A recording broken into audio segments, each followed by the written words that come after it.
একদিকে ইউটিউবাররা বলছে 20 বছরের ছেলের মাসিক আয় 7 লাখ টাকা, কিংবা 27 বছরের এক ব্যক্তির মাসিক আয় 57 লাখ টাকা।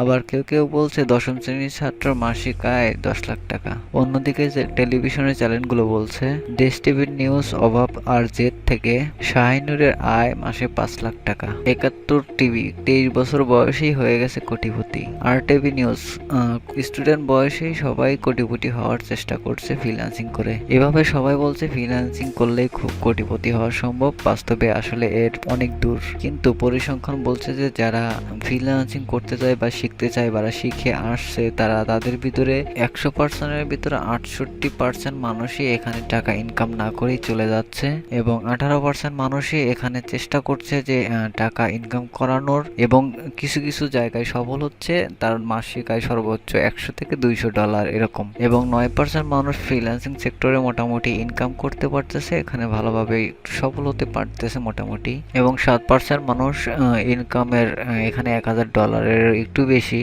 এবং 1 থেকে 2% মানুষ এদের মাসিক আয় 5-এর উপরে ডলার, মানে মান্থলি তারা 5000-এর উপরে ডলার ইনকাম করে। ফ্রিল্যান্সিং করে আসলে অনেক টাকা কামানো সম্ভব, কিন্তু আজকে থেকে শুরু করলে আপনি কালকেই বড়লোক হয়ে যাবেন, এটা কখনোই সম্ভব না।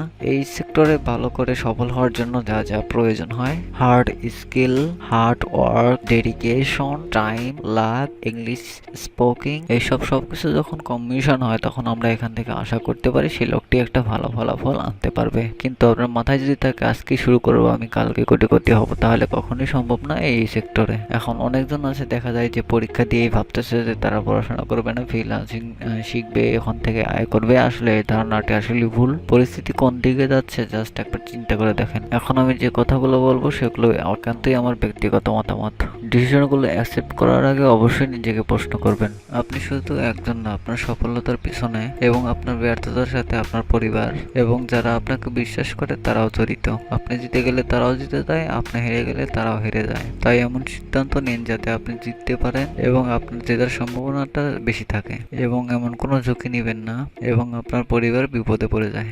MBA, মাস্টার্স বা ভালো পড়াশোনার ক্ষেত্রে, ডিপ্লোমার ক্ষেত্রে কখনোই এগুলোকে আমি স্ক্যাম বলি না। আমাদের দেশে এইসব ডিগ্রি অর্জন করার জন্য সারাদিন পড়াশোনা করা লাগে না। এইসব ডিগ্রি অর্জন করতে করতে আপনি চাইলে অনেক স্কিল তৈরি করতে পারেন। বিশেষ করে এই সময় শিক্ষার্থীরা অনেক সময় নষ্ট করে মুভি দেখতে দেখতে, বয়ফ্রেন্ড, গার্লফ্রেন্ড, জাস্ট ফ্রেন্ড। বাংলাদেশে অনার্স না করে মতো বিলাসিতা না দেখানোটাই আমি ভালো মনে করি।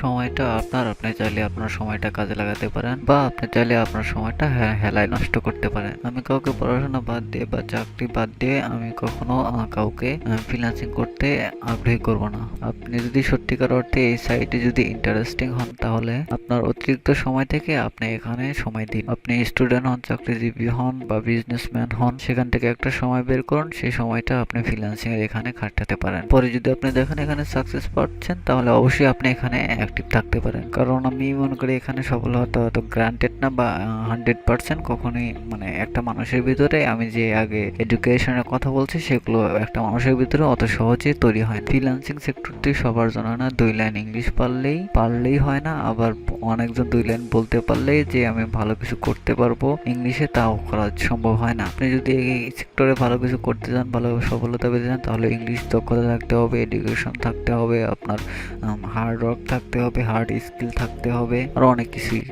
এক্সট্রা। কারণ বেশিরভাগ ক্লায়েন্টেরই হয় ল্যাঙ্গুয়েজ হয় ইংলিশ, তারা বেশিরভাগ কমিউনিকেশনটা ইংলিশে করে। লাখের কথাটা আমি এই জন্যই বলছি, আপনার আশেপাশে যে ফ্রিল্যান্সার গুলো আছে, যারা এমন একটা ক্লায়েন্ট পেয়েছে, যার সেই একটি ক্লায়েন্টই তার জীবনের মোড়টাই ঘুরে গেছে। এবং অনেক এরকম ফ্রিল্যান্সার দেখবেন যাদের অনেক স্কিল, ভালো হার্ড ওয়ার্ক, টাইম, এডুকেশন সবকিছুই আছে, কিন্তু তারা একটা ভালো ক্লায়েন্ট খুঁজে পাচ্ছে না। সেজন্য আমি আর আগের ভিডিওতেও বলছি, অনেকভাবে চেষ্টা করতে হবে ক্লায়েন্টের বা যে কোনো জিনিস সার্ভিস সেল না করে আপনি ভ্যালুটা সেল করেন। আপনি যেটাই সেল করেন না কেন, সেটা বিস্তারিত আপনার সার্ভিস সেল না করে প্যাকেজ হিসাবে সেল করেন। আপনি এমনভাবে সেল করবেন যে সেলটা আপনি প্যাকেজ হিসাবে দেখাবেন, এবং দেখানোর পাশাপাশি আপনি এটা বলে দিবেন যে আপনার ব্যবসা বা যেটাই হোক, বিজনেস, সার্ভিস যেটাই হোক, সেটার আপনি দ্বিগুণ বাড়িয়ে দিবেন, এবং সার্ভিসে কি কি দিচ্ছেন না দিচ্ছেন এগুলো আপনি কখনোই খুলে বিস্তারিত সবকিছু বলবেন না।